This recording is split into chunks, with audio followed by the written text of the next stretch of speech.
नमस्कार, आप देख रहे हैं यूटीएम पॉडकास्ट और मैं हूं होस्ट संतोष कुमार पांडे। आज हमारे साथ हैं थर्ड जेंडर एडवोकेट पवन यादव, जिनके बारे में आज हम विस्तार से जानेंगे और उनसे हम कई सवाल पूछेंगे। पवन यादव जी, बहुत बहुत स्वागत है। आप हमारे दर्शकों को किस तरह से आप अभिवादन करना चाहेंगे? जी नमस्कार, मैं एडवोकेट पवन यादव महाराष्ट्र राज्य तृतीयपंथी कल्याणकारी मंडल की मैं सदस्य हूं और आज हम सिलवासा में आए हुए हैं यूटीएम पॉडकास्ट में।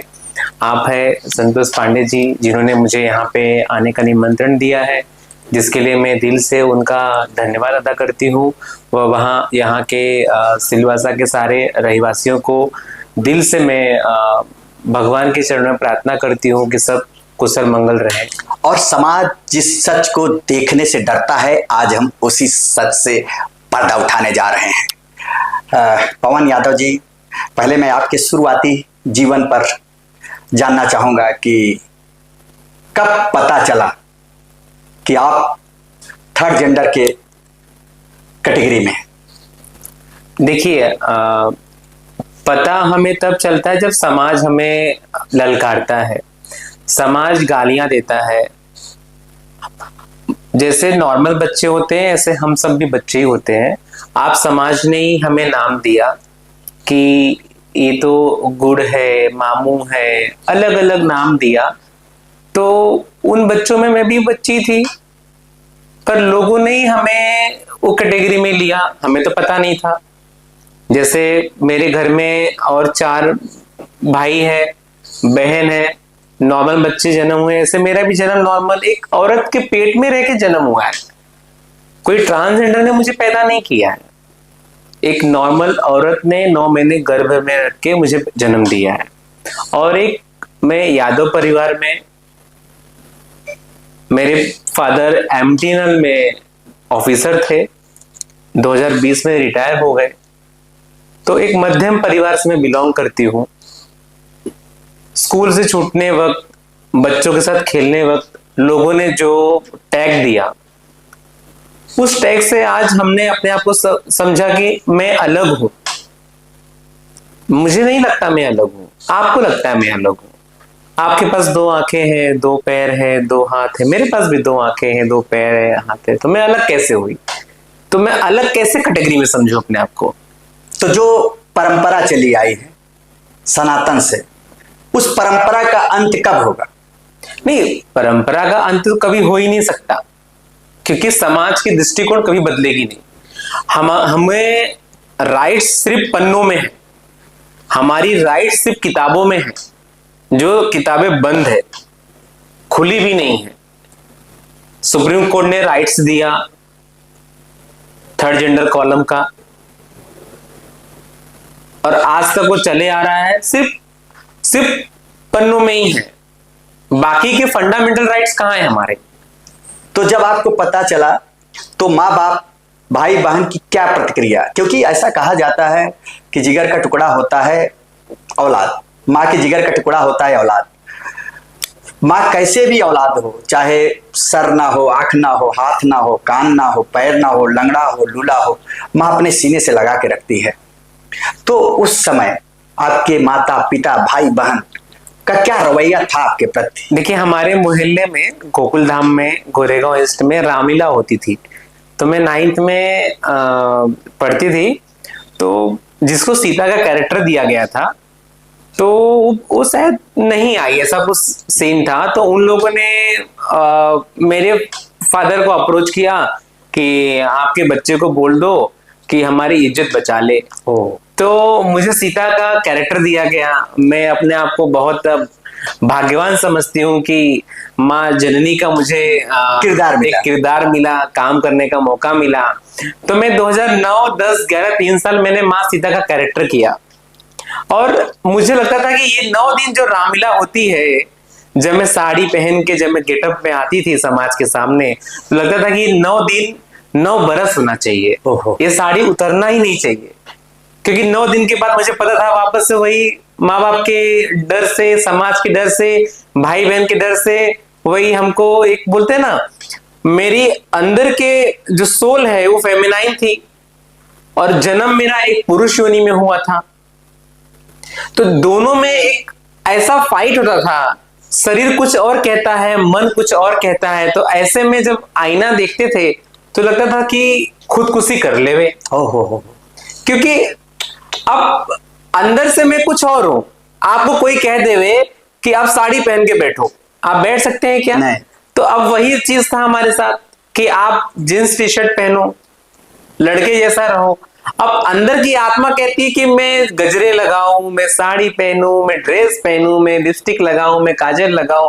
तो ये जो अंदर का जो लड़ाई था ना, वो अंदर से बहुत एक्सेप्ट नहीं करता था, एक्सेप्ट नहीं करता था, बहुत अंदर ही था। जी जी जी। कौतूहल भरा रहता हाँ, था। फिर भाई लोग कहते थे कि हमारा नाम खराब होगा, इसको घर से बेघर कर दो, हमारे शादी नहीं होगी, बच्चे होंगे तो क्या प्रभाव पड़ेगा।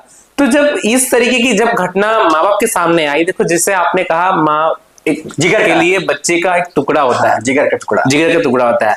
तो मेरे माँ बाप ने कभी मेरे साथ ऐसे भेदभाव नहीं किया। हाँ, लेकिन मेरे फैमिली में जो और भाई लोग थे, इन लोगों ने अपनी नाक की वजह से मुझे घर से बेघर जाना पड़ा, क्योंकि उनको लगा मेरी शादी नहीं होगी और मेरे शादी होगी तो बच्चे होंगे तो मेरे बच्चों पे क्या प्रभाव पड़ेगा। इस वजह से मेरे भाइयों के से मुझे घर से बेघर होना पड़ा। और ये समस्या आपकी नहीं, हमारे पूरे जो किन्नर समाज है, हाँ, विश्व में ये परंपरा हर घर की है। और जो आज बेचारे खड़े हैं थर्ड जेंडर बनकर, पूरे देश की बात कर रहा हूं, अभी मुझे तो आंकड़े नहीं पता है कितने, आप तो जानते हैं। मैं आपको इंटरप्ट करूंगी थोड़ा सा। थर्ड जेंडर कोई बनता नहीं है, हम जन्म से थर्ड जेंडर होते हैं। वो लेकिन ये लोगों की मानसिकता है कि ये थर्ड जेंडर बनता है। माँ बाप को भी लगता है कि मेरा बच्चा थर्ड जेंडर बन गया। बनता कोई नहीं है। जैसे एक शेड्यूल कास्ट, शेड्यूल ट्राइब जन्म से होता है, ऐसे एक ट्रांसजेंडर भी जन्म से ट्रांसजेंडर होता है, कोई बनता नहीं है। ये लोगों की भावना है। मतलब एक कैटेगरी दे दिया है जी, स्त्री पुरुष और थर्ड जेंडर। जी जी, लोगों ने इसको बांट दिया है। ना उनको मतलब इधर रखते हैं, ना उनको इधर रखते हैं, उनको बीच में रखते हैं। शायद अब उस परंपरा का अंत होना चाहिए। हालांकि अभी मैं उस दौर पर आऊंगा, अभी तो फिलहाल हम आपके व्यवहार की बात कर रहा हूँ कि वर्तमान बचपन का जो व्यवहार था, जब स्कूलों में आप जाते थे तो क्या वहां पर भी इस तरह की लोग चर्चाएं करते थे आपके सामने? देखिए, अब सारे बच्चे बैठते थे बेंच पे, हम भी बैठते थे, लेकिन हमारे साथ ये मॉलेस्टेशन क्यों होता था? हम तो वहां नॉर्मल बच्चे ही थे ना, जैसे स्कूल में यूनिफॉर्म होता है, हम भी वही यूनिफॉर्म पहन के जाते थे। ऐसा तो नहीं कि हम कोई कट टी शर्ट पहन के जाते थे कि लोग हमारे साथ डिस्क्रिमिनेशन करें। तो ये तो बच्चों ने, समाज ने, लोगों ने हमके टैग दिया कि नहीं भैया आप कुछ डिफरेंट हो। तो ये समाज को हम कभी बदल नहीं सकते, उनका नजरिया कभी बदल नहीं सकते। आज मैं पढ़ लिख के मैं एडवोकेट बनी, आज समाज में हमारे कम्युनिटी के लिए मैं काम कर रही हूँ, लेकिन लोगों का नजरिया वही है। एक क्या वकील करेगा, एक क्या केस लड़ेगी, वो अधिकार कहा है ना, सम्मान की चाहत नहीं, या हमारा अधिकार। हाँ, एक मैंने टैग दिया आपको 2 दिन पहले। हाँ, तो वो सम्मान मिल नहीं पाता, चाहे आप कितना भी बन। नहीं, हमें आपसे सम्मान चाहिए ही नहीं ना। नहीं, लोग हमारा सम्मान ले लेंगे। लोगों की जो एक मानसिकता है, उस मानसिकता में आप कितना भी बड़ा हो जाओ, क्यों नहीं मिल पा रहा है? उसके पीछे क्या आपने कभी, क्योंकि आप बहुत पढ़े लिखे हो, हर जगह आप जो है मैं देखता हूं कि आप एक आवाज हो, एक मुंबई से लेकर पूरे देश में। उस चैप्टर पर मैं आऊंगा कि आपने किन किन मुद्दों को रेस किया और कैसे सफलता आपको। देखिए, मैंने पहले से ही मेरे जीवन में उद्देश्य रहा है कि मैं कभी ना भीख नहीं मांगूंगी और मैं कभी ताली नहीं बजाऊंगी, मैं ताली बजवाऊंगी। तो जो बजाते हैं किस परिस्थिति से बजाते? उनकी मजबूरी है, जॉब नहीं है, उनका बचपन से घर से बेघर कर दिए, इसलिए उनका एजुकेशन नहीं है, तो क्या करेंगे? अच्छा, आपके घर में आप रहते होंगे, आपके यहाँ मेड आती होगी काम वाली, तो क्या आप काम वाली कोई किन्नर को रख नहीं सकते क्या? क्यों नहीं, आराम से। ये विचार क्यों नहीं आया लोगों के मन में? अगर कोई एक ट्रांसजेंडर को घर का मेड रखता या कोई कुकिंग के लिए रखता, तो आप सोचो ना, एक रोजगार मिलता इसी बहाने। एक गवर्नमेंट को भी इसमें एक, जैसे आरक्षण सभी में देते हैं, ट्रेन में आप जाओ तो अपाहिज के लिए लिखा रहता है ना कि सीट, ये सीट आरक्षित है, और बस में जाओ तो ये सीट आरक्षित है, कितनी भी भीड़ रहेगी उठना पड़ेगा। तो किन्नर समाज के लिए भी थर्ड जेंडर समाज के लिए भी ऐसा कुछ प्रावधान गवर्नमेंट शुरू करती, नौकरियों में भी उनको जो है आरक्षण देती। आज अगर किसी कैटेगरी 1, कैटेगरी 2, कैटेगरी 3 क्लर्क से लेकर कंपटीशन जितने भी होते हैं, चाहे IAS हो, PCS हो, UPSC हो, इंजीनियरिंग हो, मेडिकल हो या PhD हो, किसी भी क्षेत्र में अगर आप लोगों को थोड़ा सा वरीयता मिलती तो शायद ताली बजाने की, ज्यादा तो संख्या है नहीं देश में हमारे किन्नर समाज का, तो ताली बजाने की जरूरत नहीं पड़ती। अगर ये शुरू से रूल्स बना होता देश की आजादी के बाद, देश की आजादी के पहले के तो शासन अंग्रेजों का था, उसमें मैं नहीं हस्तक्षेप कर सकता, लेकिन देश की आजादी के बाद किसी सरकार ने इस मुद्दे की तरफ क्यों नहीं ध्यान गड़ाया? देखिए, मैं आपको बहुत शॉर्टकट में एक बात बताती हूँ कि लोगों के यहाँ जब बच्चों का जन्म होता है ना, तो लोग बड़े उत्साह से बोलते हैं भाई कोई किन्नर हमारे घर आके हमारी खुशियों में शामिल होके हमें आशीर्वाद दे, एक परंपरा, हमारी शादी में आके आशीर्वाद दे दे, एक परंपरा जैसे कहते हैं ना। पर सिर्फ आशीर्वाद तक सीमित है? मतलब आपके घर कोई किन्नर आया, आपके सर पे हाथ रखा, आपका नजर उतार दिया, तो आप उसको 100 रुपया, 1000 रुपया, जो आपके मन में आया दे दिया। क्या आपका रिश्ता उतने तक ही सीमित था? और अगर वही बच्चा आपके घर में जन्म लेता है तो बहुत बड़ा पाप हो जाता है। ये सवाल क्यों अपने आप से नहीं लोग पूछते कि जब हम किसी और के बच्चे को बुला के अपने घर बुला के आशीर्वाद लेते हैं, तो अगर वही बच्चा हमारे घर में जन्म लिया है तो बहुत सौभाग्य की बात होनी चाहिए कि आपके घर में नर नारी अर्ध नारी का जन्म हुआ है। तो ये सवाल क्यों अपने मन से लोग नहीं पूछते? उनके लिए तो मंदिर बनाना चाहिए। अगर घर में अर्ध नर नारी का जन्म हुआ है तो उनके लिए बाकायदे गांव में फंक्शन होना चाहिए, क्योंकि कहा गया है कि किन्नर लोगों का अगर आशीर्वाद मिल जाए दिल से तो रंग से राजा बनने में देरी नहीं लगती। देखो, आशीर्वाद के ऊपर से भी ये युगों से चला आ रहा है। हमारा सनातन धर्म में हमारे किन्नर श्रेणी को उपदेवता में माना गया है। और मर्यादा पुरुषोत्तम श्री रामचंद्र जी जब वनवास जा रहे थे तो सारा गांव योग में गया उनके पीछे, तो भगवान ने सबको कहा नर नारी घर को प्रस्थान करो। और वहां एक समाज और था जो किन्नर समाज था, उनकी तरफ प्रभु ने देखा नहीं और प्रभु चले गए वनवास को। जब 14 साल बाद वापस लौट के आते देखता है एक समाज बैठा हुआ है तट पे, तो कहते हैं कि कौन समूह है यहाँ पे बैठा हुआ? तो भाई लक्ष्मण कहते हैं कि उभयलिंगी समाज है, किन्नर समाज है।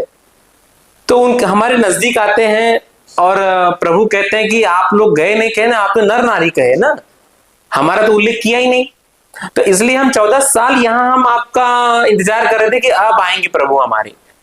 तो ये बातें सुन के पुरुषोत्तम श्री रामचंद्र जी की आंखों में आंसू आया। उन्होंने आशीर्वाद दिया कि जिस तरह से हमारा आपने 14 वर्ष इंतजार किया, आने वाला साम्राज्य आपका होगा, आप जिसके सर पे हाथ रखेंगे अजर अमर हो जाएगा। तो ये उनके समय से आशीर्वाद दिया गया है। इसलिए आज किन्नर द्वारा लोग कहते हैं ना, आशीर्वाद और श्राप अभिमान सब, उनका दिल नहीं दुखाना चाहिए। लेकिन हमारा दिल तो घर से ही दुखता है। पहले घर, फिर समाज, फिर दोस्त, फिर और जीवन भर किसी भी प्रकार का सरकार की तरफ से, लोगों की तरफ से किसी भी प्रकार, तो ये पीड़ा तो कोई समझ ही नहीं सकता ना। आज जो हमारा दर्द है, हम लोगों का दर्द बांटते हैं, लेकिन आज हम जब बीमार पड़ते हैं, हम जब बेड रेस्ट होते हैं तो देखने कोई नहीं आता है। लेकिन आप समाज में जब कोई बीमार होता है, हम नजर उतारने, झाड़ फूक करने चले जाते हैं। तो ये दुर्दशा है समाज की।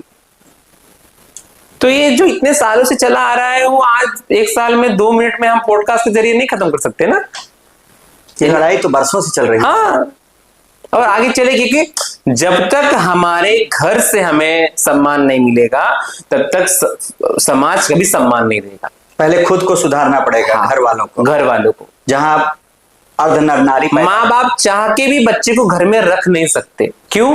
बेटा, बहू, नाती, बेटी, दामाद, वो क्या कहेगा, फलाना क्या कहेगा, ये सोच में वो बेचारे न यहाँ होते न वहां होते, और बच्चा मार खाता है बीच में। चलो, हमने हौसला किया, हमें कुछ करने की चाह थी, हमने पढ़ाई किया, हम आज यहाँ तक आए। यही सिलवास में मैंने भवन से बीएससी किया था। जब मुझे लगा कि अब मुझे मुंबई नहीं रहना चाहिए, जब मेरे साथ बहुत प्रताड़ना हो रही थी, मेरे साथ कुछ सेक्सुअल असॉल्ट की घटना हुई थी, तो उस समय के बाद से मैं मुंबई छोड़ दी, सिल्वास में आई, इप्का लैब में आपके यहाँ जॉब किया मैंने। गोधा जी के कंपनी। हाँ, निर्मल जैन साहब के भाई, आपके यही फतेह सिंह चौहान जी, उन्होंने हमें जॉब के लिए रिकमेंड किया था। लायंस हाँ, चेयरमैन। तो उनका बहुत बड़ा एहसान है शायद, वो मेरा टर्निंग पॉइंट था जीवन का।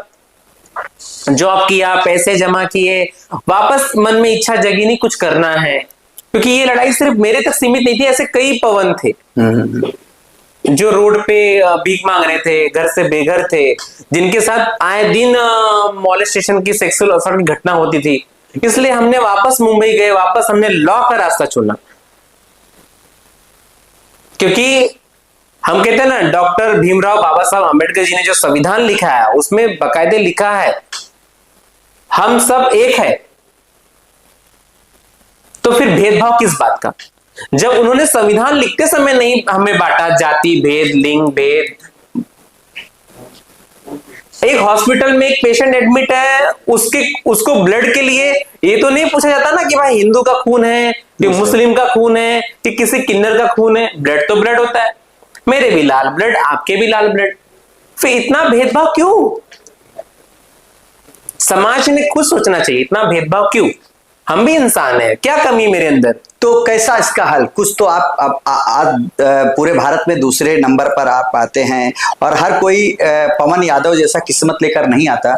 आज थर्ड जेंडर एक नाम मात्र, भले आपके साथ नाम जुड़ा, लेकिन आप हक अधिकार अपने लिए तो आपने हासिल किया, लाखों लोगों के लिए हासिल किया। वो विवरण में लेकर आऊंगा, मेरे पास पूरा ऑन रिकॉर्ड मैंने पेपर निकाला है, कितने आपने काम किए हैं, किस तरह से आपको पनिशमेंट करने के लिए कुछ अपने ही सामने आए, लेकिन हालांकि जब जांच होती है, कहा है ना, सत्यमेव जयते, सत्य की हमेशा जीत होती है। उस चैप्टर पर मैं करूंगा। फिलहाल हमारे थर्ड जेंडर किन्नर समाज को किन किन समस्याओं से जूझना पड़ता है, किन किन परिस्थितियों का सामना करना पड़ता है, मैं अपने पॉडकास्ट में अपने दर्शकों को बताना चाहता हूं हकीकत।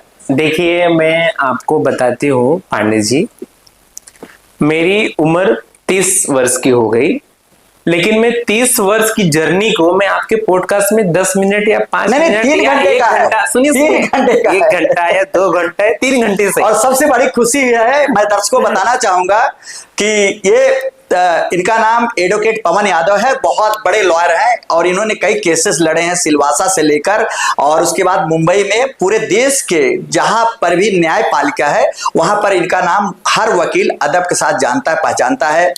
मैंने इनसे कल एक रिक्वेस्ट किया कि जब आप हमारे पॉडकास्ट में आए तो आप साड़ी पहन के आए, और जब अभी ये सिलवासा पहुंचे और मेरे घर का बेल बजाया, मैंने दरवाजा खोला, तो आप माइंड बोले, मेरी खुशियों का कोई ठिकाना नहीं रहा, क्योंकि मैं हकीकत आप सबके सामने लाना चाहता था। तो सैल्यूट आपको मैं करता हूं, प्रणाम करता हूं दिल से कि आपने हमारा मान रखा। फिलहाल जो हमारा चैप्टर है कि हमारे किन्नर समाज को सबसे बड़ी किन परिस्थितियों से गुजरना पड़ता है। देखिए, पहले तो घर से बेघर जब हो जाता है इंसान, तो रेलवे ट्रैक, वरना कहीं ना कहीं गाड़ी के पीछे को खड़ा रहना पड़ता है, क्योंकि पैसे नहीं है ना, पेट कैसे भरेगा इंसान? तो अपने ही साथ छोड़ देते हैं, भूख तो अपने ही हाथ छोड़ देते हैं, पेट तो कुछ भी कराता है। हम सब पेट के लिए कमा रहे हैं ना, अब उसके लिए नाना प्रकार के कष्ट भोगना पड़ता है। अब कोई देह व्यापार में चले जाते हैं बेचारे, अब उनको वही करना पड़ता है, मजबूरी है। पढ़े लिखे होने के बाद भी उस व्यापार में पड़े, जो कोई काम नहीं देता। तो इससे बड़ा कष्ट और आप क्या जानेंगे? और संघर्ष करना पड़ता है। राशन कार्ड के लिए हमने बड़ी लड़ाई लड़ी है कि राशन कार्ड में हमारा नाम, क्योंकि 200-500 के लिए हमारी बहनें देह व्यापार करती हैं, और राशन कार्ड में कम से कम राशन तो मिल जाए।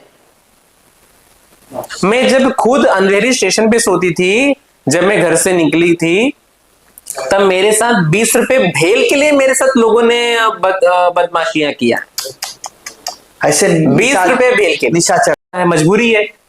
पढ़े लिखे होने के बाद भी उस व्यापार में पड़े, जो कोई काम नहीं देता। तो इससे बड़ा कष्ट और आप क्या जानेंगे? और संघर्ष करना पड़ता है। राशन कार्ड के लिए हमने बड़ी लड़ाई लड़ी है कि राशन कार्ड में हमारा नाम, क्योंकि 200-500 के लिए हमारी बहनें देह व्यापार करती हैं, और राशन कार्ड में कम से कम राशन तो मिल जाए। मैं जब खुद अंधेरी स्टेशन पे सोती थी, जब मैं घर से निकली थी, तब मेरे साथ 20 रुपए भेल के लिए मेरे साथ लोगों ने बदमाशियां किया। ऐसे 20 रुपए भेल के लिए। निशाचर लोग हैं। हाँ, उनको उनको उससे कोई मतलब नहीं, आपकी फीलिंग क्या है, आपका जेंडर क्या है, उनको उनका हवस पूरा करना है। बाप रे। अरे चलो, हम तो चलो थर्ड जेंडर है, छोटी छोटी बच्चियां के साथ दुष्कर्म करते हैं, कैसी मानसिकता होगी आप सोचिए। सरकार ने इसके ऊपर तो ऐसे लोगों को कड़क से कड़क कार्रवाई करनी चाहिए, तुरंत शूट आउट कर देना चाहिए ऐसे लोगों को। ये दुष्कर्म बढ़ेंगे ही नहीं। आज क्या होता है, दुष्कर्म किए, जेल में गए, 6 महीने में छुट के आ जा रहे हैं, गवाही मिल नहीं पा रही। बाहर उनके लोग हाँ, बंदूक के नोक के, हाँ, पैसे के नोक पे गवाहों को गवाही। अच्छा, कुछ लोग हैं जो इस बच्चियों को आगे करके झूठे केस में लोगों को फंसाते हैं, ऐसे भी लोग हैं। उस केस का लोग दुरुपयोग करते हैं।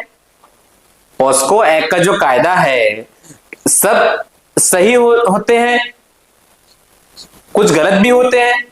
एक बार एफआईआर हो गया तो आप प्रूव करो कोर्ट में कि आप निर्दोष हो, पनिशमेंट तो आपको मतलब 2-3-4 साल तो आपका लाइफ खत्म हो जाएगा। जब आपका, अगर आदमी एक दिन सुबह नहीं कमाता है तो शाम में रोजी रोटी नहीं चलती है, छोटा हो या बड़ा हो।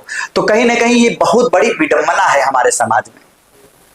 आजकल लोग प्रॉपर्टी के मैटर में झगड़े में पोस्को एक्ट का इस्तेमाल करते हैं, सामने वाले की लाइफ बर्बाद कर देते हैं। एट्रोसिटी, हाँ, हेट्रोसिटी का भी वही सीन था। सारे फेक नहीं होते, बहुत सारे जेन्युइन भी होते हैं, लेकिन उसका लोग एडवांटेज उठा रहे हैं। कहा गया है कि एक मछली पूरे तालाब को गंदा कर देती है, वही चल रहा है। तो कैसा है ना, हमने कभी हार नहीं माना अपने आप को कि नहीं मैं अलग हूं, मैं ऐसी, मैं अलग नहीं हूं भैया। जैसे एक स्त्री है, पुरुष है, ऐसे मैं भी अपने आप को कम नहीं समझती, और मैं किसी से कमजोर नहीं हूं। तुम्हें जितना आरोप लगाना है लगाओ, जितने तुमको पत्थर मारना है मारो, मैं अपने जगह से डगमग नहीं करूंगी। और बीच में मेरे पास कहते हैं ना, कुत्ता के भौंकने से पहाड़ नहीं टूटता, तो कुत्ता भौंको, हम पहाड़ खड़े ही रहेंगे।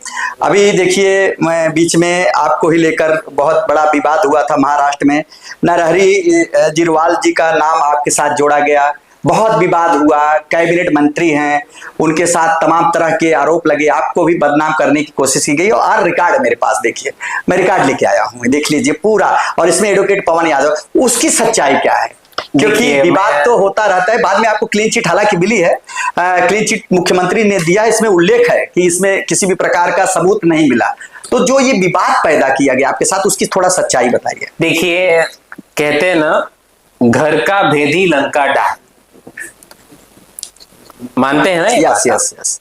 तो जब मैं एडवोकेट हो गई, मैं प्रसिद्ध हो गई, तो जिन लोगों ने घर से बेघर किया था मुझे जी, वही लोग आके अप्रोच करने लगे, आप हमारे भाई हो, आप हमारे बहन हो, हमारे साथ काम करो, जो हो गया उसे भूल जाइए, पहले का सब पास्ट था, हम लोग नए से स्टार्ट करते हैं। बहुत सारे रिक्वेस्ट, बहुत सारे पैरवी करने के बाद अब अंदर तो आत्मा जो है तो, और मातृत्व है ना, ममता है ना, तो मैंने बोला चलो ठीक है, अपना ही अपना होता है, बेगाना अपना कभी नहीं होता है, और अपना ही अपने के पास झुकता है।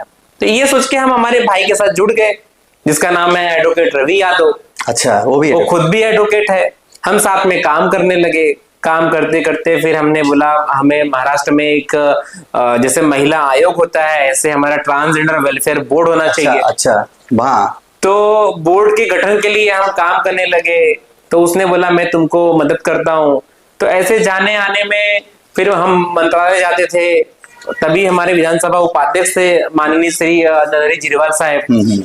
तो इसने ही बोला ये साहब उपाध्यक्ष हैं, अगर इनसे मिलेंगे तो शायद कुछ हो सकता है। तो हमारी मुलाकात हुई, मिलने लगे। तो मैंने उस दिन उनसे नॉर्मली बोला कि समाज में तो किसी ने हाथ पकड़ा नहीं, माँ बाप भी हमारा हाथ नहीं पकड़ते, घर से बेघर होना पड़ता है। आप कहते हो ना मैं गरीबों का आदिवासी मसीहा हूँ, तो हमारे लिए क्या करोगे? आदिवासी का मसीहा है, मुस्लिम कम्युनिटी का मसीहा है, हमारा मसीहा कौन है? तो उन्होंने मेरी बातों को बहुत संवेदना से लिया। उन्होंने कहा ठीक है, आज से तुम्हारा पिताजी मैं। तो एक बाप बेटी का रिश्ता हमारा बन गया। और कहते हैं ना, लोग जब समझ नहीं पाते रिश्ते को, आज आप मेरे को क्यों बुलाए? हाँ, एक कुछ समझ के ही बुलाए होंगे। मुंबई से आए। मुंबई से। क्या मैं आपकी बहन नहीं हो सकती? क्या मैं आपकी दोस्त नहीं हो सकती? क्या सब रिश्ता हमारा, वो बोलते ना, रेलवे फाटक के पीछे वाला ही होता है क्या? सब रिश्ता क्या बेडरूम वाला ही होता है क्या? मानसिकता बदल नहीं सकते ना, ये मानसिकता बदल नहीं सकते। एक ट्रांस वुमन का नाम आता है तो लोग सोचते इजी एक्सेस, बस बेडरूम का एक्सेस। तो हम मिलने लगे, साथ हमें सपोर्ट करने लगे, फिर धीरे धीरे अब एक अच्छा रिश्ता हो जाने के बाद अब खाना पीना साथ में खाते ही हैं। तो एक दिन हम खाना पीना खा रहे थे साथ। अच्छा, कपड़े पहन के बेड पे बैठने वाले को आप अनैतिक कहते हो, और जो बिकनी ब्रा पे बैठते हैं वो नैतिक हो जाता है। तो ये तो सरासर एक अच्छे रिश्ते को बदनाम किया जा रहा है ना। और विपक्ष ने भी सवाल उठाए, तो विपक्ष आंख पे पट्टी बात दिया था, जिसे जनता चुनती है। इसमें लिखा है कि विपक्ष ने नरहरी जी को घेरने के लिए सवाल उठाए। विधानसभा में कई जगहों पर मीडिया के सामने मीडिया ट्रायल हुआ, हालांकि बाद में क्लीन चिट मिला, बाकायदे दूध का दूध पानी का पानी हुआ।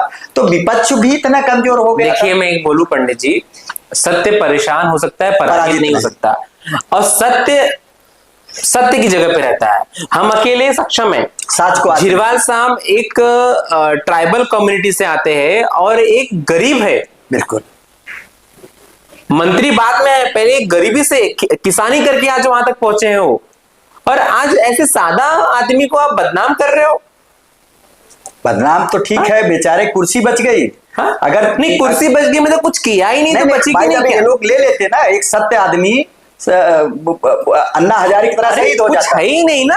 आप पूरा वीडियो सर्च करना, कुछ है ही नहीं। इस तरह से इन्होंने प्रोपोगंडा किया विपक्ष वालों ने कि उनकी कुर्सी ही तो हथियार। देखिए, समाज तो कोई समाज इससे समझना चाहिए कि एक ट्रांस वुमन अपना मेहनत से यहां तक पहुंची और आज उसके ही भाई ने उसको बदनाम किया। तो इससे आप समझ जाओ कि एक ट्रांस वुमन का परिवार नहीं होता। मुझे तो अपनों ने लूटा, गैरों में कहां दम था, मेरी किस्ती वहां डूबी, पानी जहां। नहीं, वो अपना था ही नहीं ना, वो तो नाम का अपना था। वो तो नाम का अपना था। क्या था ना, एक सदमा लगा हुआ है। क्या? जैसे कंस मामा को भविष्यवाणी दी गई थी कि उसके बहन के सातवें बच्चे से उसका वध होगा। तो अब रवि को जो उसके झूठ का जो धंधा करता है, ठीक है, जो गैर कानूनी काम करता है, कहीं भी कोई मैटर होता है छोटी बच्ची लेके जाके खड़ा करके केस कर देता है, किसी के ऊपर ऐसा वार मार के खड़ा कर देता है, केस कर देता है, जबरदस्ती ट्रेस पास कर देता है। तो जो उसके धंधे हैं ये ओपन ना हो जाए। जो ऑफिस लिया है वो ऑफिस हड़प के लिया है। 40 लाख रुपया एक सरदार है उसको हड़प के लिया है, और 40 लाख रुपया और एक दो जन है उनको बेवकूफ बना के लिया है। तो उसका ये सब कारनामे कहीं समाज में ना आ जाए, इसके लिए वो डर खाया जाता है उसको। तो वो सोचता है कि यही इसके हाथों मेरी मौत है, तो वो अपने मौत बचाने के लिए मेरे पे लांछन लगा रहा है। और देखिए, जगत में जग जाहिर है, जिस पे समाज हंसा है वो इतिहास रचा है। तो मैं तो एक ही मानती हूं, आप हंसो, आप मेरे लिए कुछ भी बोलो, मेरे कैरेक्टर के बारे में कुछ भी समझो। आपको लगता है मैं सही हूं तो मैं सही हूं, आपको लगता है मैं गलत हूं तो मैं गलत हूं। मुझे कोई सफाई देना नहीं है इस विषय पे। मैं आज तक मीडिया में भी नहीं आई। मुझे जब मेरे पास वीडियो आया, मैंने तत्काल कब परेड पुलिस स्टेशन में गुना दाखिल किया उसके खिलाफ, रवि के, और मैं कानूनी से लड़ाई लड़ रही हूं। मैं आपके माध्यम से मीडिया में आके और अपनी इज्जत को मैं क्यों उछालूं? बिल्कुल। तो मैंने कानूनी कार्रवाई कर दी है उसके ऊपर। पुलिस उस पर तहकीकात कर रही है और उसके खिलाफ सबूत जमा कर रही है। वो कहता है मैं बहुत से आमदार खासदार को ब्लैकमेल करती थी। मेरा मुंबई में एक फ्लैट नहीं है, एक झोपड़ा नहीं है, और इसके 5-5 फ्लैट है। रवि यादव के पास 5-5 फ्लैट है। इसका मतलब ब्लैकमेल मैं करती थी, पैसा वो कलेक्शन करता था। बताइए, अगर ये आपका वीडियो ब्रॉडकास्ट हमारे महाराष्ट्र तक जाता है पूरी दुनिया में, तो हमारे महाराष्ट्र के लाड़के भाऊ, देवा भाऊ, मुख्यमंत्री जी, मैं उनसे निवेदन करूंगी कि इसकी इंक्वायरी करो पहले। इतना फ्लैट, इतना गाड़ी, बैंक बैलेंस कहां से आया इसके पास? मतलब ब्लैकमेल मैं करती थी, कलेक्शन रवि यादव करता था। बिल्कुल बिल्कुल। सिंपल बात है ना। और वो कहता है मंत्रालय का पद के लिए मैंने साहब को ब्लैकमेल किया।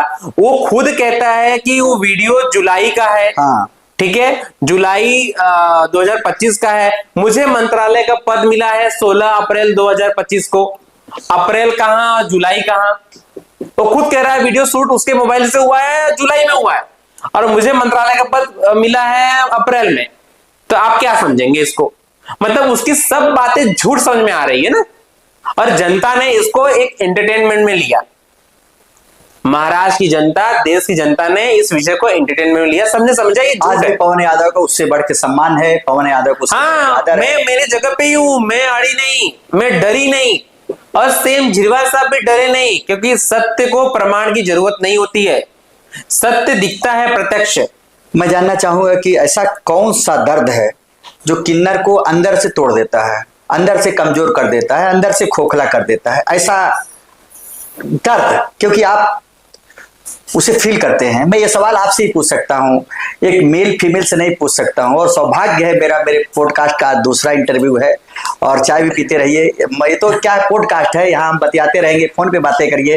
यहाँ कोई आपको बंधन नहीं है, कोई पाबंदी नहीं है। देखिए कैसा है ना? मैं चाय पिला पिला के आपके अंदर के सवाल को हासिल करूंगा। देखिए क्या है पिए कि जीवन में हमें हमारे समाज को प्यार नहीं मिला। यस। हम प्यार से वंचित हैं। Yes. जब हम छोटे से बड़े होते हैं, जब हमें ममता की जरूरत होती है, तब घर से बेघर किया जाता है हमें। वहां से जो प्रताड़ना होती है, आज पूरे जीवन जब तक एक ट्रांसजेंडर जीवित रहता है, तब तक वो प्रताड़ना। सही बोला। तो प्यार नहीं मिला, आंख भर आई। तो प्यार की तलाश में हम रहते हैं। लोग मिलते हैं, इस झूठे प्यार देके भरोसा दिलाते हैं, और बाद में उस प्यार के पीछे कुछ और राज होता है। लोग धोखा देके चले जाते हैं। बहुत दर्द होता है। दर्द मतलब हम भी एक औरत है, हमें भी एक अधिकार है प्यार करने का। हम भी चाहते हैं हमारा भी एक परिवार होना चाहिए। हम चाहते हैं हमारा भी एक अपना सपना हो, हमारा एक अपना आशियाना हो, हमारे बच्चे हों। कोई नहीं, हमारे नसीब में अगर प्यार नहीं लिखा है, या पति नहीं लिखा है, या आशियाना नहीं लिखा है, तो क्या इसका मतलब हम इतिहास बनाने के लिए पैदा हुए हैं? हर सिंगल पर्सन इतिहास लिखा है। तो ये पवन यादव भी एक इतिहास बनाने के लिए जन्म ली है। ये प्यार मोहब्बत करके परिवार, एक कुटुंब चलाने के लिए मेरा जन्म नहीं हुआ है। मैं समाज के लिए जन्म ली हूं, समाज के बदलाव के लिए जन्म ली हूं। तो मैं अपने आप को बहुत भाग्यवान समझती हूँ कि मेरा जन्म समाज के लिए हुआ है। और देश की पहली और महाराष्ट्र की दूसरी आप? नहीं, महाराष्ट्र की पहली और देश की दूसरी आप जो है ट्रांसजेंडर लॉयर है, जो कि कई मुद्दों को आपने जो है रेस किया है। कई मुद्दे अभी भी ज्वलंतशील हैं, जैसे महाराष्ट्र में थर्ड जेंडर समाज की आवाज के रूप में आपने पहचान बनाई। ट्रांसजेंडर समुदाय के अधिकार, सम्मान और कानूनी सहायता के लिए लगातार सक्रिय रहे। समाज में भेदभाव, शिक्षा, रोजगार और पहचान के मुद्दों को खुलकर आपने उठाया। कई सामाजिक मंचों पर, सेमिनार और मीडिया इंटरव्यू में थर्ड जेंडर समुदाय का प्रतिनिधित्व भी आपने किया। कानून की पढ़ाई पूरी कर एडवोकेट बने, जिससे ट्रांसजेंडर समाज के लोगों को कानूनी मदद देने का आपने काम शुरू किया। समाज में जागरूकता फैलाने के लिए युवा वर्ग और सामाजिक संगठनों के साथ आपने अभियान चलाए। थर्ड जेंडर समुदाय को मुख्य धारा से जोड़ने, सरकारी योजनाओं तक पहुंच दिलाने और सम्मानजनक जीवन की मांग को लेकर आपने आवाज उठाई। कई पॉडकास्ट, सामाजिक कार्यक्रम और इंटरव्यू में अपने संघर्ष और समाज की समस्याओं का खुलकर बात की। शिक्षा और आत्मनिर्भरता को ट्रांसजेंडर समाज के लिए सबसे बड़ी उपयोगिता में आपने अपना अहम रोल अदा किया। ये तो सिर्फ कुछ पॉइंट मैंने निकाले हैं, और बहुत सारे ऐसे हैं कि चाहे यूट्यूब पे देख लो, चाहे जो है गूगल्स पे देख लो, आपके बारे में सर्च पूरी आती है। मतलब बहुत कुछ आपने हासिल किया। लेकिन हमने कुछ नहीं किया है। ये बोलते हैं ना, कुछ तो ईश्वर की कृपा होगी जो हमारे हाथों से, हमारे माध्यम से हुआ होगा। मैं और आप एक यहाँ पे एक माध्यम है। हमें ऑपरेट ईश्वर कर रहा है। तो अगर जीवन में दुख आता है तो समझो वही दे रहा है, सुख करते भी हो आता तुम है। कन्हैया मेरा नाम हो रहा है, करते हो तुम हाँ, कन्हैया मेरा। बस वही समझ जाओ। तो आप किए, आप, मैंने कुछ नहीं किया, हमारे हाथों से वो लिखा था, हो गया। हम तो इसलिए अपने आप को भाग्यवान समझते हैं। और भी अच्छे काम हमारे हाथों से होने होंगे होंगे और जरूर होंगे। हम महाराष्ट्र में कल्याणकारी मंडल बोर्ड बनाने के लिए हमने 3 साल मेहनत किया, तो अब जाके 25 में हुआ। तो निरंतर प्रयास से तो चींटी भी पहाड़ पे चढ़ जाती है। तो हम तो इंसान हैं। एक मुद्दा मैं यहाँ रेस करना चाहूंगा, मंच बहुत अच्छा है। आपने देखा होगा कि जो विकलांग की श्रेणी में हमारे देश में आते हैं, चाहे जब पैदा होते हैं, तो अगर उनका थोड़ा सा भी ये हाथ अंगूठा भी टेढ़ा रहता है तो सरकार ने गाइडलाइन दी है कि इन्हें एक विकलांगता का सर्टिफिकेट प्रोवाइड किया जाए, सरकारी नौकरी में उन्हें आरक्षण दिया जाए। वो बिना इंटरव्यू, बिना एग्जाम दिए ही गवर्नमेंट के क्लास 1 ऑफिसर बन जाते हैं। दूसरी उनकी सहूलियत है कि उन्हें 3,000 4,000 का जो वजीफा होता है, जो स्कॉलरशिप होती है, वो दिया जाता है। उनका एजुकेशन का पूरा उनके लिए एक अलग अंधा बहरा कानून, मतलब ये सब का एक स्कूल होता है और उनमें खाना पीना, हॉस्टल वगैरह सारी व्यवस्थाएं रहती हैं। वो एक विकलांग, और ट्रेन में उनके लिए, उनके साथ एक और ट्रेवल करने वाले को मुफ्त में पास दिया जाता है। इमीडिएटली कभी भी आपको, जैसे सांसद लोग कभी भी कहीं से जाए, ट्रेन में उनको रिजर्वेशन की जरूरत नहीं, उनके लिए खड़ा रहता है, तो वैसा उनके लिए प्रोवाइड किया जाता है। कहा ना, तो मेरे आंखों में आंसू भरा है कि आप प्यार से वंचित हैं। आपने सभी, हमारे किन्नर समाज, सही बोला कि अगर प्यार ना मिले तो हम लोग का आग, दिल में कितनी आग लगती है जब अपनों का प्यार ना मिले। पहले तो आपके माँ बाप, भाई बहन, समाज, उसके बाद गांव, देश, फिर जब और आप बढ़े तो जो एक शादी की एज होती है, कहा है ना कि बाल्यावस्था, युवा अवस्था, तो युवावस्था के बाद जब पूरा एकदम जवानी की अवस्था आती है तो उसमें भी आप लोग प्यार से वंचित रह पाते हो। और हर कोई, जैसा कि कहा कि धोखा दे देते हैं, तो कई लोग अपनी जान गंवा देते हैं, कोई ट्रेन पे कट जाते हैं, कोई मतलब असहज ऐसी मौतें आती हैं कि समाज उनको दिखाता नहीं तो ऐसे रोज आए दिन घटनाएं होती हैं हमारे देश में। ये बहुत बड़ी विडंबना की बात है। सरकार, इस संदर्भ में सरकार को क्या ऐसा कोई कानून बनाना चाहिए कि हमारे किन्नर समाज को भी हर जगह पर सहूलियत मिले, उन्हें सरकारी नौकरी से लेकर, अभी एक ने देखा होगा लोकसभा में 33% महिलाओं को आरक्षण देने की बात हुई। हालांकि राज्यसभा में यह मुद्दा जो है गिर गया, पास नहीं हो पाया। नहीं तो ये मुद्दे में 33% महिलाएं लोकसभा में चुन कर बैठती, वहां पर उनको, मतलब अगर वो महिला सीट है तो वहां पुरुष नहीं लड़ सकता। किन्नर समाज के लिए अगर ऐसी कोई व्यवस्था हो कि 2-4-5% भी अगर आरक्षण की मुहैया हो जाए, विधानसभा से लेके लोकसभा से लेके, तो हमारे ख्याल से जो आज पवन यादव एक वकील के रूप में आवाज बुलंद कर रहे हैं, तब एक सदन और विधानसभा में तो हमारे ख्याल से बहुत जल्दी हक और अधिकार हमारे किन्नर समाज को मिल जाए। देखिए, लोकसभा और राज्यसभा के बाद विधानसभा की बात तो बहुत दूर है। महाराष्ट्र में हमारी लाड़की बहन योजना चलती है। हमने बहुत बार मंच पे जाके इलेक्शन के जो कंपेनिंग करते थे तो हम कहते थे कि एटलीस्ट हमें लाड़की बहन योजना में तो लो, हम भी लाड़की बहन है, कहीं तो हमें किसी तो श्रेणी में लो। तो क्या करके अभी तक हमें कोई लाड़की बहन योजना में शामिल नहीं किया गया है। क्या कहते हैं जब आप राज्यसभा विधानसभा अवस्था, तो युवावस्था के बाद जब पूरा एकदम जवानी की अवस्था आती है तो उसमें भी आप लोग प्यार से वंचित रह पाते हो। और हर कोई, जैसा कि कहा कि धोखा दे देते हैं, तो कई लोग अपनी जान गंवा देते हैं, कोई ट्रेन पे कट जाते हैं, कोई मतलब असहज ऐसी मौतें आती हैं कि समाज उनको दिखाता नहीं तो ऐसे रोज आए दिन घटनाएं होती हैं हमारे देश में। ये बहुत बड़ी विडंबना की बात है। सरकार, इस संदर्भ में सरकार को क्या ऐसा कोई कानून बनाना चाहिए कि हमारे किन्नर समाज को भी हर जगह पर सहूलियत मिले, उन्हें सरकारी नौकरी से लेकर, अभी एक ने देखा होगा लोकसभा में 33% महिलाओं को आरक्षण देने की बात हुई। हालांकि राज्यसभा में यह मुद्दा जो है गिर गया, पास नहीं हो पाया। नहीं तो ये मुद्दे में 33% महिलाएं लोकसभा में चुन कर बैठती, वहां पर उनको, मतलब अगर वो महिला सीट है तो वहां पुरुष नहीं लड़ सकता। किन्नर समाज के लिए अगर ऐसी कोई व्यवस्था हो कि 2-4-5% भी अगर आरक्षण की मुहैया हो जाए, विधानसभा से लेके लोकसभा से लेके, तो हमारे ख्याल से जो आज पवन यादव एक वकील के रूप में आवाज बुलंद कर रहे हैं, तब एक सदन और विधानसभा में तो हमारे ख्याल से बहुत जल्दी हक और अधिकार हमारे किन्नर समाज को मिल जाए। इस पर क्या कहना है? लोकसभा और राज्यसभा की बात, विधानसभा की बात तो बहुत दूर है। महाराष्ट्र में हमारी लड़की बहन योजना चलती है। हमने बहुत बार मंच पे जाके इलेक्शन की जब कंपेनिंग करते थे तो हम कहते थे कि एटलीस्ट हमें लड़की बहन योजना में तो लो, हम भी लड़की बहन है, कहीं तो हमें किसी तो श्रेणी में लो। तो क्या करके अभी तक हमें कोई लड़की बहन योजना में शामिल नहीं किया गया है। नहीं, क्या कहते हैं जवाब? राज्यसभा विधानसभा की बात तो बहुत दूर है। जवाब क्या देते हैं? जवाब हाँ करते हैं, देखते हैं, सोचते हैं, विचार करते हैं। अब उनको ही फंड देने के लिए उनके पास फंड नहीं है। लड़की बहन को फंड देने के लिए ही फंड नहीं, तो हमें कहां से एक्स्ट्रा फंड दे देंगे? महाराष्ट्र में बहुत संख्या होगी, 1 लाख होगी। 1 लाख ट्रांसजेंडर बहनों को अगर आप देते हो, कितना बजट होता है?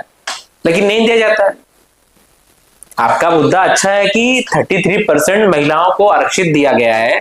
अगर हमारे एक ट्रांसजेंडर बहन को विधानसभा, राज्यसभा, लोकसभा भेजते हैं तो इनके प्रश्न वहां पे उठाएंगे। मेरा प्रश्न आप खुद अपना कानून बनाएंगे। हाँ, आप खुद अपने अधिकार की आवाज बुलंद करेंगे। हमारी लड़ाई हम खुद लड़ेंगे और हक मांगने से नहीं, छीनना पड़ता है, जो आज तक हमने छीन के लिया है कोर्ट से, न्यायपालिका से। हाँ। लेकिन अगर खुदा ना खास्ता ये मुद्दा आ भी जाए तो अगर आप जैसे लोग देश की विधानसभा, लोकसभा में खड़े होंगे तो क्या समाज वोट देगा? नहीं, क्यों नहीं वोट देगा? क्यों नहीं वोट देगा? अगर देखो तो प्यार नहीं दे रहा है, वोट कैसे देगा? नहीं, ऐसा तो नहीं कि हम सिर्फ ट्रांसजेंडर के लिए काम करना चाह रहे हैं। हमें तो विडो महिला जो है, बच्चे हैं, उन सब के लिए काम करना चाह रहे हैं। आप हमें अपनाओ तो सही। हमने आपको अपना लिया, पर आप लोगों ने हमें अपनाया नहीं। हम तो सबके लिए ब्लेसिंग करते हैं ना। अभी हमने आते ही क्या कहा? हमारे सिलवासा के सारे भाई बहन, सब रहीवासियों को मेरे ढेर सारी शुभकामनाएं हैं। भगवान के चरणों में सबके लिए प्रार्थना करती है। तो हम तो विश्व का कल्याण की बात करते हैं। हमारा सनातन धर्म विश्व कल्याण की बात करता है, न कि किसी पर्टिकुलर की बात करता है। मैं ये जानना चाहूंगा कि देखिए, जो ये ट्रांसजेंडर की बात हो रही है, किन्नर समाज की बात हो रही है, तो उसमें तो सभी धर्म के लोग आते होंगे ना जी। तो उनका क्या होता है रवैया? उनकी मूलभूत बातें क्या होती है? नहीं, हाँ, ऐसा हमारे में भेदभाव नहीं होता है। जैसे मैं हिंदू कल्चर से बिलोंग करती हूँ तो मेरा जो अंत होगा हिंदू रीति रिवाज से होगा। जो मुस्लिम कल्चर से आता होगा उसका अंतिम ऐसा कहा जाता है कि अंतिम संस्कार किन्नर लोगों को कोई देख नहीं पाता है, क्या है उसमें सच्चाई की? देखिए, जिस समाज को आप जानते नहीं हो, उसको आपने समझा नहीं है, तो उसके बारे में तो आप तरह तरह की बातें करोगे कि मारते ले जाते हैं, हाँ, उठा के लेके जाते हैं, गाड़ देते हैं। ये सब देखो बकवास की बातें हैं। वैसे एक आम आदमी जो जलाए जाते हैं हिंदू रीति रिवाज के साथ, बकवास है, और मुस्लिम रीति रिवाज के साथ दफनाए जाते हैं। जानते ही नहीं, समाज के साथ कहीं बैठ के चाय पिए हो क्या आप? कभी उनका दुख दर्द समझे हो क्या आप? बस दिख के भैया आशीर्वाद दे दो, 10 रुपए दे दो। 10 रुपए के आशीर्वाद देने से अगर आपका जिंदगी बनता है तो मैं आपके माध्यम से सबको 10-10 रुपए देती हूँ। सब लोग आशीर्वाद दो। हमारा समाज जो आज चौराहे पे है, हमारा समाज जो आज देह व्यापार कर रहा है, वो आज रोजगार पे आए, आज वो सही जगह पे आए। उनको उनका फंडामेंटल राइट्स मिलना चाहिए। मैं सबको आपके माध्यम से 10-10 रुपए देती हूँ। अगर इतना ही आशीर्वाद से हमारे आपको ये होता है तो अरे आशीर्वाद ठीक है, हमें प्रभु ने एक आशीर्वाद दिया है, हम एक स्पेसिफिक जेंडर में आते हैं, बात अलग है। लेकिन आप भी तो समझिए, हमें एक इंसान तो समझो। आप अगर हमें कुछ दे नहीं सकते तो मत दो, आपके दिल में एक छोटी सी जगह दे दो। बस इतना ही रिक्वेस्ट है आपके माध्यम से। बाकी हम सब ले लेंगे आपसे। हम आपसे रुपया, पैसा, धन, गाड़ी, बंगला नहीं मांग रहे, दिल में छोटी सी जगह दे दो। क्या मांग रहे हैं? हम सब ले लेंगे आपसे। ये तो है काबिलियत आप लोगों में। हाँ,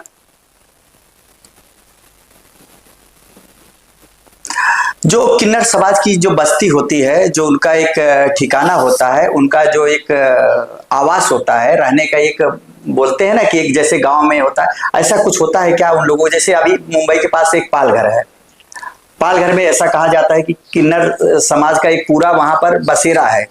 क्या वो सब समाज में रहते हैं या एक संगठन में रहते हैं, एक परिवार में रहते हैं? अक्सर पिक्चरों में दिखाया जाता है कि पूरे बैठे हैं और वो जो है मुजरा चलता है, उसमें किन्नर समाज के लोगों को दिखा रहे हैं, नाच रहे हैं, गा रहे हैं, उसमें एक बहुत बड़े बैठे हैं। तो क्या ऐसे जो पिक्चरों में दिखाया गया है उनकी हकीकत लाइफ क्या है, उनकी हकीकत जीवन? नहीं देखिए, मठ तो होता है हमारे समाज का, मठ में जो हमारे ट्रांसजेंडर बहनें हैं वहां जाती आती है, बट ऐसे जैसा आप बता रहे हो मुजरा चलता है ऐसा सब नहीं, पिक्चरों में। पिक्चर तो देखो, पिक्चर तो कुछ भी दिखाता है, कल्पनाओं में। पिक्चर और न्यूज वाले अगर हकीकत दिखाए तो किसी का चरित्र हनन नहीं हो, समझ रहे हो? न्यूज वाले हो या कोई भी हो, किसी की अगर असलियत दिखाए, पर वो क्या है, सिक्के के दो पहलू होते हैं, मैंने देखा है जीवन में। तो एक पहलू दिखाते हैं, दूसरा पहलू नहीं दिखाते, तो दूसरा पहलू दिखाना चाहिए। चित और पट दोनों होता है, जरूरी नहीं कि चित दिखने से ही सही हो, क्या पता उसका पट कुछ और अलग हो। आज विज्ञान बहुत आगे बढ़ चुका है और आपने देखा होगा कि ऐसे कई मेडिकल साइंस ने कारनामे किए हैं। मुंबई में भी, महाराष्ट्र की बात बता रहा हूँ कि बहुत बड़े फैमिली से भी मेल से भी फीमेल उन्होंने अपना जेंडर चेंज किया। और देश दुनिया में बहुत सारे ऐसे सेलिब्रिटी हैं जो कहीं ना कहीं उन्होंने भी इस मार्ग को अपनाया। और ये मार्ग वो इसलिए अपनाते हैं कि वो दोनों ही मतलब मेल और फीमेल दोनों का सुख भोगना चाहते हैं, इसलिए वो लोग करते हैं। तो हमारे जो ये किन्नर समाज है, जो थोड़ी सी भगवान ने अपने हिसाब से जो थोड़ी सी कमियां दे देते हैं, क्या मेडिकल साइंस ऐसी कमियों को आज के दौर में, क्योंकि बहुत हाई टेक मेडिकल साइंस हो चुका है पूरी दुनिया में, उस कमी को दूर करके एक पूर्ण उनको नारी या पूर्ण उनको पुरुष नहीं बना सकता? देखिए, टेक्नोलॉजी आज हमारा साइंस बहुत आगे निकल चुका है, आज नहीं है पर आने वाले टाइम में शायद हो जाए, मे बी। क्यों है, अभी तो कई लोग ऐसे अपने जेंडर चेंज किए ना। नहीं, जेंडर चेंज किए, जेंडर चेंज तो हमने भी किया है, जेंडर चेंज का विषय नहीं होता है। हम भी बोलते ना, आधी औरत है, मैं एक बच्चे को जन्म दे नहीं सकती, लेकिन एक बच्चे को प्यार दुलार ममता देके एक बच्चे की माँ जरूर बन। हाँ, लेकिन 90% आज की महिलाएं चाहती हैं, जैसे ग्लैमर लाइफ में देख लीजिए कि बहुत सारी ऐसी एक्ट्रेस हैं जो पारिवारिक सुख भोग रही हैं लेकिन बच्चा पैदा करना नहीं चाहती। हाँ, आजकल देखो सब क्या होता है ना, बेबी होने के बाद करण जौहर का शरीर जो होता है, एकता कपूर से ले लीजिए, करण जौहर को ले लीजिए, ये सब सेलिब्रिटी हैं। चाहे तो ये 1000 शादियां कर सकते थे, सैकड़ों बच्चे पैदा कर सकते थे, लेकिन आपने देखा कि इनकी मानसिकता, इनको क्या कमी है, लेकिन उन्होंने देखा कि लगता है आपको गलत फहमी हो गई है, पवन नाम समझ के फ्लावर समझा आपने, पर मैं फायर हूँ। तो वही फायर को मैं कुछ जो है आग अपने दर्शकों के सामने करना चाहता हूँ। ये नाम मेरे माँ बाप ने दिया है और इसलिए मैंने अपना शरीर का पार्ट चेंज कर दिया जरूर, लेकिन मैंने नाम नहीं चेंज किया, क्योंकि उसके पीछे मेरे माँ बाप का एक, बोलते हैं ना, बहुत ही भावना जुड़ा है मेरे साथ।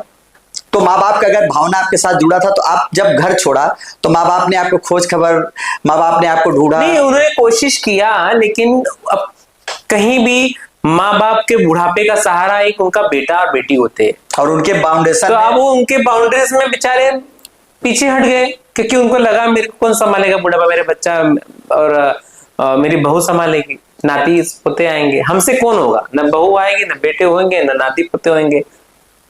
तो बोलते हैं ना, कौन पूछेगा, खाली गिलास को कोई पूछता है क्या? जो आज का दौर चल रहा है, आज के दौर में देख सकते हैं कि आप कितने ही देश में हमारे, आपने देखा होगा, छोटे छोटे बच्चों को छोड़कर अनाथालय में लोग चले गए। यही हमारे दमन में भी एक अनाथालय, टाटा वाड़ी जिसे बोलते हैं, कम से कम कई हजार बच्चे वहां पल रहे हैं। आप उमर गांव में जाके देखिए, क्रिश्चियन मैडम वहां पर अनाथालय चलाती हैं, कई हजार बच्चे वहां पल रहे हैं, छोटे बच्चे होते हैं, उन्हें छोड़ के जाते हैं। समाज अगर आपको अधिकार दे, समाज अगर आपको बोले कि नहीं, दो किन्नर एक परिवार की तरह रह सकते हैं, हालांकि सुप्रीम कोर्ट ने गाइडलाइन दिया भी है, सुप्रीम कोर्ट का रूल्स भी आया है कि कोई कहीं पे भी रह सकता है, कोई किसी के साथ प्यार कर सकता है, समलैंगिक तक कानून को उन्होंने वरीयता दी है, मान्यता दी है। इसके बावजूद अगर यह किया जाए कि जैसे हमारे देश में कुल लगभग 1 करोड़ तो किन्नर होंगे, 1 करोड़ से कम ही होंगे कि ज्यादा, आंकड़े मुझे नहीं पता है, आपको भली बात पता होगा क्योंकि आप सब रिसर्च कर रहे हैं। महाराष्ट्र की बात करते हैं, टोटल 1 लाख के लगभग आपकी संख्या होगी महाराष्ट्र में। अगर 1 लाख घर 50,000 घर के साथ 50,000 मतलब परिवार बना जाए, कि जैसे आप अभी मेल फीमेल हैं, नाम भले मेल है लेकिन कहीं कहीं आपने बोला कि हम आधी नारी हैं, तो आधे पुरुष भी तो होंगे। ऐसा नहीं कि हर कोई सेक्सुअल लाइफ में ही लिप्त रहे।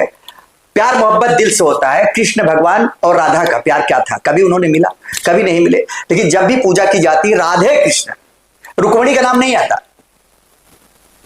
प्यार कहीं ना कहीं अमर है ना। हाँ, प्यार अमर है। तो ये प्यार की शुरुआत ही आधे अक्षर से हुई है। हाँ, क्योंकि प्यार कभी किसी को पूरा नहीं होता। जहां प्यार होता है वो कभी पूरा नहीं होता, तभी वो प्यार अमर रहता है। हीर राजा, राधा कृष्ण।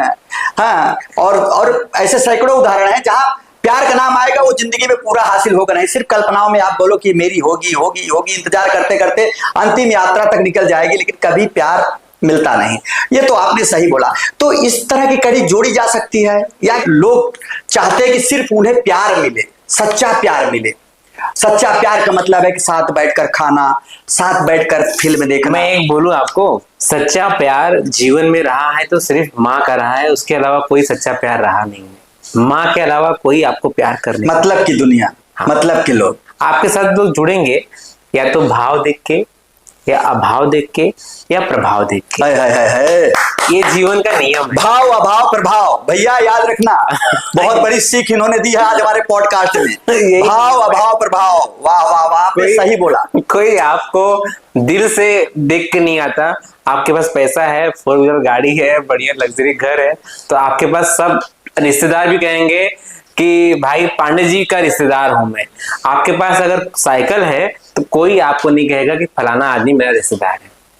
तो ये दुनिया है। मैं चाहती हूँ कि जैसे हम वृद्धा आश्रम देखते हैं, वहां पे बहुत से पेरेंट्स रहते हैं वहां पे, पर अगर ऐसा वृद्धा आश्रम हमारे लिए बनाया जाता है और वहां पे जिन बच्चों ने अपने पेरेंट्स को घर से बेघर कर दिया है, अगर वैसे पेरेंट्स हमारे पास छोड़े जाते हैं, हम उनकी सेवा कर सकते हैं, हम उनकी देखभाल कर सकते हैं। वह कहते हैं ना कि हमें जो माँ बाप का प्यार नहीं मिला वो हमें उनसे मिलेगा, और जो उनको बच्चे से प्यार नहीं मिला वो हमसे उनको मिल जाएगा।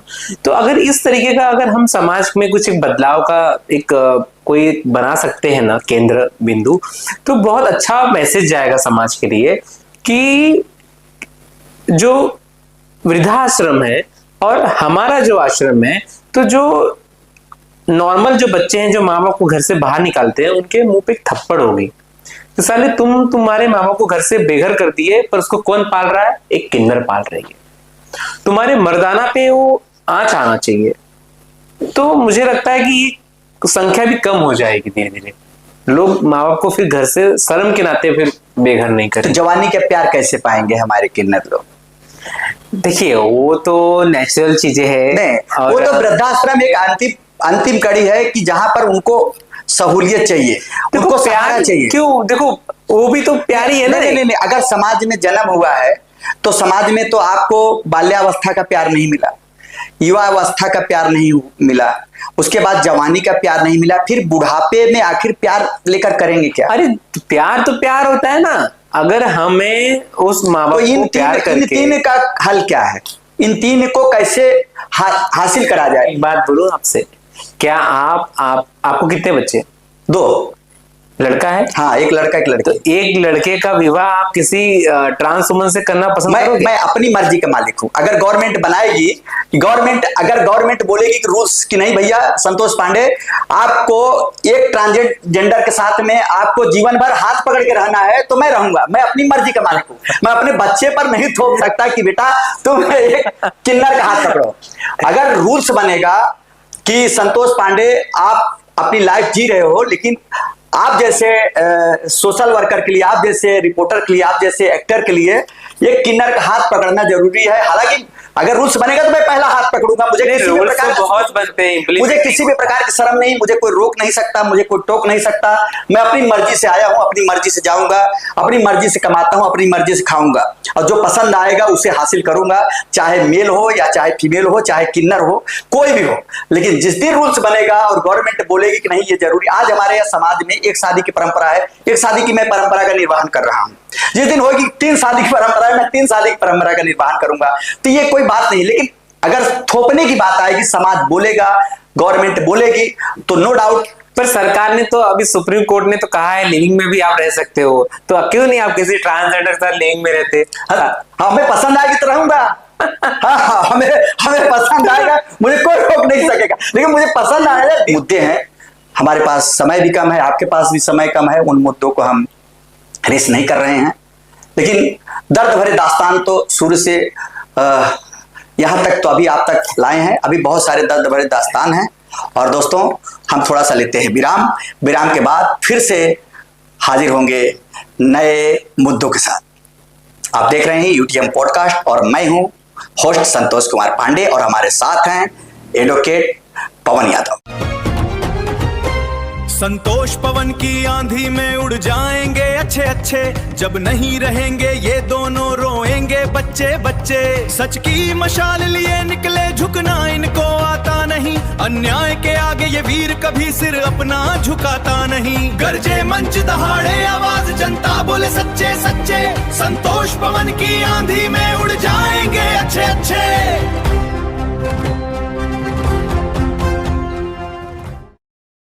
बार फिर से हम आपके बीच हाजिर होते हैं, जहां उठते समाज सिस्टम और सच्चाई से जुड़े सवाल, जहां मिलता है आपके मुद्दों को अपना मंच। वह स्थान है यूटीएम पॉडकास्ट, और हमारे साथ इस समय चर्चा में भाग ले रहे हैं एडवोकेट पवन यादव, थर्ड जेंडर। आइए हम दूसरे पड़ाव में उनसे कई सवाल पूछते हैं। पवन जी, समस्याएं बहुत हैं और उसका अंत सहजता से हमें नजर नहीं आता। हम कितना भी अभियान चला लें, आप कितना भी अभियान चला लो, जो समस्याएं सदियों से चली आ रही हैं उसका अंत जल्दी नहीं हासिल हो सकता। फिलहाल वर्तमान की क्या जरूरत है हमारे किन्नर समाज को? वर्तमान में संक्षेप में बताएं, पॉइंट टू पॉइंट बताएं। देखिए, वर्तमान में हमारे समाज को जैसे बेसिकली एक स्त्री व पुरुष को जो उनका फंडामेंटल राइट्स है, हम कहते हैं ना, अन्न, निवारा, मकान, ये हर एक की जरूरत चीजें होती है। तो ये नॉर्मल बेसिक चीजें हैं, हमारे समाज को भी वही चाहिए। हम कुछ एक्स्ट्रा आपसे नहीं मांग रहे हैं। हमारा तन ढकने के लिए एक वस्त्र होना चाहिए, रोजगार होना चाहिए, एक छत पे मकान होना चाहिए। इससे ज्यादा हम आपसे मांगते नहीं है। हमें अच्छा एजुकेशन मिले, हमें एक सरकार द्वारा अभियान चलाया जाना चाहिए कि जो बच्चों को घर से बाहर निकाला जाता है, ऐसे पीरियड में पुलिस स्टेशन में उनकी गुनाह को खतरा मुस्लिम से है, हिंदू से नहीं है। अब देखा होगा आपने, ईरान, सऊदिया, दुबई, आपस में ही लड़ रहे हैं, शिया सुन्नी। हाँ, तो इसके लिए मैं कहती हूँ कि ना, हिंदू को खतरा हिंदू से है। और हिंदू में देखिए बैकवर्ड समाज, उच्च समाज के बीच में अभियान चलाया जा रहा है। हमारे किन्नर समाज में एक बहुत अच्छी बातें हैं कि हम लोग सबकी भिक्षा लेते हैं, हिंदू, मुस्लिम, सिख, ईसाई, सबकी भिक्षा, सबका हमको दान मिलता है, हम सबकी रोटियां खाते हैं। तो हम सर्वधर्म समभाव है, हम सभी धर्मों को मानने वाले लोग हैं। हमको कोई मुस्लिम अगर भीख देता है तो हम ये नहीं कहते भाई तुम मुस्लिम हो, तुम भीख मत दो हमको। कोई सीख दिया तो हम ये नहीं कहते तुम सीख हो, तुमको भीख मत दो। हम बड़ी स्वेच्छा, बड़े इससे हम ग्रहण करते हैं और बड़े दिल से आशीर्वाद देते हैं। तो हमारे लिए कोई धर्म अलग नहीं है, हम सब धर्म को मानने वाले लोग हैं। और इसी धर्म से हम हमारे समाज को एक अच्छी नींव पे लेके जा रहे हैं, एक अच्छा मार्ग दिखा रहे हैं। और आने वाले टाइम में समाज एक अच्छे प्लेटफॉर्म पे दिखेगा आपको। ऐसा एक पवन एडवोकेट नहीं रहेगा, ऐसे 100 एडवोकेट रहेंगे, 100 जज रहेंगे, 100 डॉक्टर रहेंगे, मॉडल रहेंगे। आज पश्चिम बंगाल में आपने देखा, नेपाल में देखा, ट्रांस वुमन राज्यसभा में गई है। तो आने वाले टाइम में महाराष्ट्र में भी हो सकता है, उत्तर प्रदेश में भी हो सकता है, बिहार में भी हो सकता है। तो कोई चीज इम्पॉसिबल नहीं है, हर चीज हो जाएगा। नथिंग इज परमानेंट, कोई चीज परमानेंट भी नहीं है। आज सुख है तो कल दुख आएगा, आज दुख है तो कल सुख भी आएगा, चक्र चलता रहता है जीवन। तो ये सब जब जब दिन होता है तो रात होती है, फिर वापस सुबह होता है ना, तो जीवन भी उसी प्रकार का है। तो इसके लिए कभी भी निराश नहीं होना चाहिए। जो आज मिला उसको भी स्वीकार करो, कल की चाह के लिए आप लड़ाई करो। मेरा ये मानना है, हम कभी निराश नहीं होते। आज जो हमें मिला वो भी नमस्कार करते हैं, ऊपर वाले का शुक्रिया करते हैं, कल जो मिलेगा उसका भी शुक्रिया करेंगे। हमने कभी हार नहीं माना। हम पे तुम कीचड़ भी उछालोगे ना तो भी हम कमल ही खिलाएंगे। तो हम कीचड़ से डरने वाले लोग नहीं हैं। एक समय था शिरडी के साईं बाबा पे लोग पत्थर मारते थे, आज उन्हीं को लोग पूजा करते हैं। और ज्यादा दिन की बात है, 150 साल, पौने 200 साल की बात है। तो ये समाज बदलाव का समाज है। आज जो लोग पत्थर मार रहे हैं कल क्या पता अप्रिशिएट करेंगे। लेकिन जीते जी सम्मान नहीं देते तो मरने के बाद उस सम्मान का क्या करेंगे? देखिए, जिस पत्थर को छीनी और हथौड़े की मार सह न सके ना, वो मूर्ति नहीं बनती। तो ये मूर्ति बनने का आप बोलते हैं ना अपॉर्चुनिटी दे रहे हो। और ये आपने लाइन सुना होगा कि जो कोई इंसान बड़ा हुआ है वो मरने के बाद ही बड़ा होना है। हमारे महाराष्ट्र के सिंधुताई सतपाल देख लीजिए, जीते जी उन्होंने जीवन में इतना संघर्ष किया है, पर मरने के बाद उनको पद्मश्री दिया गया। तो ये जीवन ऐसा ही है, मरने के बाद लोग भारत रत्न देते हैं, जीते जी नहीं देते। मरणोपरांत भारत रत्न। हाँ। तो इस देश में अगर आपको बड़ा बनना है तो पहले मरना पड़ेगा। तो हम मरने के लिए तैयार हैं, लेकिन देश के लिए अपने समाज के लिए कुछ करके जाएंगे, ये जिद है। कौन कौन से अधिकार से अभी वंचित किया गया है आप सबको? किन किन अधिकारों से? ये अधिकार से वंचित किया गया जैसे मतदान का अधिकार। मतदान का अधिकार है, हम देते हैं। तो क्या वोटर आईडी में क्या लिखा जाता है?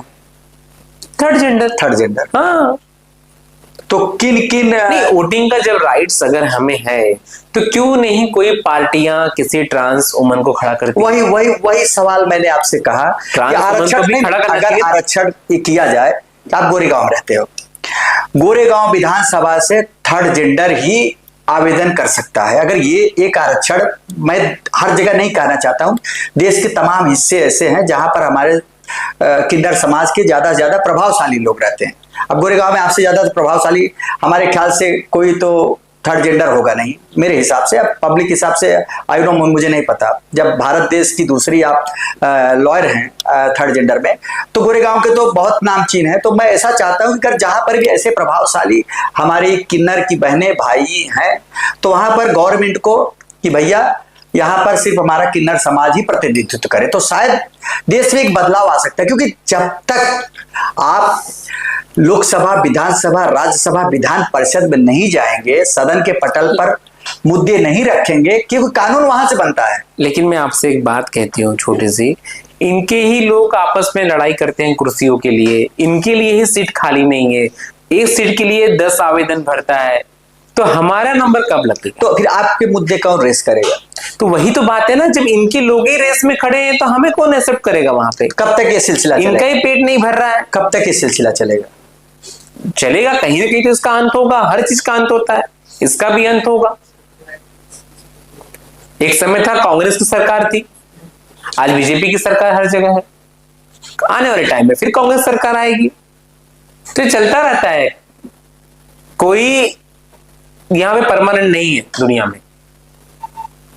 आज हमारे दादा ने जो पेड़ लगाया था उन्होंने फल नहीं खाया, फल हम लोग खा रहे हैं। आज जो हम पेड़ लगाएंगे हमारे पीछे वाले लोग फल खाएंगे, हम फल नहीं खा पाएंगे। तो एक कुदरत का नियम है।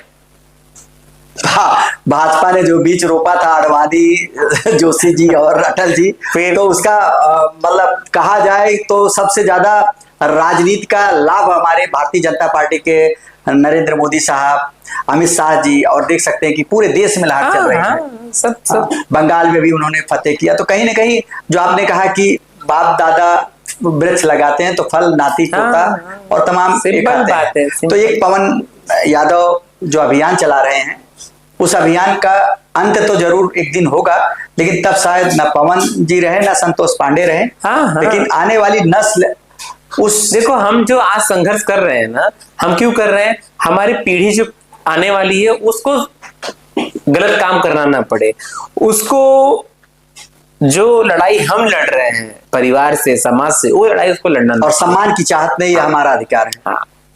सम्मान हमें किसी को उसको सम्मान छीनना ना पड़े, उसको सम्मान मिल जाए, सम्मान हम अधिकार वो है। चाह रहे हैं ना, इसलिए लड़ाई लड़ रहे हैं। आज मुंबई से सिलवास आने की जर्नी का मतलब यही कि चलो समाज में एक प्लेटफॉर्म मिल रहा है, बदलाव का भावना है, आप अच्छे नेक इंसान हैं जो इस विषय को आपने आगे लाने की कोशिश किया है, तो इसके लिए हम आपसे जुड़े ना। बिल्कुल, नहीं तो कौन आता है? घर के बगल में नहीं, पड़ोसी में जाते हैं। हाँ। बीमारी हो जाती है तो क्या पड़ोसी पता आपके माध्यम से 100 लोग भी देख के अगर 100 लोगों की मानसिकता बदलती है तो वेरी गुड है, वो 100 लोग 100 को बताएंगे। क्रांतियां ऐसे ही मूवमेंट लाते हैं, ऐसे पॉइंट। गांधी जी अकेले निकले सत्याग्रह के लिए निकले थे, पीछे कारवा खड़ा हो गया। हम अकेले चलते रहे, कारवा जुड़ता गया, हाँ। जुड़ता गया, जुड़ता गया। हर क्रांति की मिसाल की लड़ाई अकेले ही होती है, और इस और ये सिलसिले को पवन यादव अकेली थी, है और रहेगी, और आने वाले टाइम में अकेले ही क्रांति करेगी। मुद्दे कई हैं। हाँ। अगला अभियान क्या रहेगा? अब आखिरी पड़ाव चल रहा है हमारे पॉडकास्ट का। अब विजन का अगला पड़ाव आपका क्या रहेगा? क्या विजन अभियान? का आखिरी अगला पड़ाव हम कह सकते हो कि एक ट्रांस बहनें हमारी विधान परिषद में जानी चाहिए, मनोनीत आराम से मनोनीत कर सकते हैं। या तो महानगर पालिका में एक कॉर्पोरेटर होना चाहिए। ये लड़ाई हमारी जारी है, और अगर ईश्वर ने चाहा तो मनोनीत बहुत जो जल्दी। किया जाता है, हालांकि बहुत सारी बातें 1-1.5 घंटे से हम लोग चर्चा में कर रहे हैं, और शायद अब विराम देने की बात आ गई है। बहुत बहुत दिल से धन्यवाद एडवोकेट पवन यादव जी, आप मुंबई से आए, अपने गाड़ी से आए, अपने 2 लोगों के सहयोगी ड्राइवर के साथ आए हैं, तो इनका मैं दिल से धन्यवाद देता हूँ। ये लड़ाई अपने लिए नहीं लड़ने आए हैं, ये लड़ाई हमारे किन्नर समाज के लिए, थर्ड जेंडर के लिए लड़ने आए हैं, और इनके इस अभियान में, इनकी इस आवाज में कहीं ना कहीं अगर यूटीएम पॉडकास्ट का साथ मिला है, तो यह साथ मैं चाहूँगा कि हमेशा ऐसे ही आगे बना रहे, आगे ही बढ़ता रहे, और ऐसे ज्वलंत मुद्दों को हम अपने यूटीएम पॉडकास्ट के जरिए लोगों तक पहुंचाते रहें। हमारी कोशिश रहेगी कि हम हर समाज को, हर व्यक्ति को, हर दुखियारे को, हर जरूरतमंद को एक ऐसा प्लेटफार्म मुहैया कराएं अपने आवाज के जरिए, अपने अभियान के जरिए, कि उस प्लेटफार्म पर हर कोई एक साथ हंसते हुए, खिलखिलाते हुए खड़ा नजर आए, चाहे हमारे किन्नर समाज के लोग हों, चाहे हमारे अपने समाज के लोग हों। जय हिंद, जय भारत।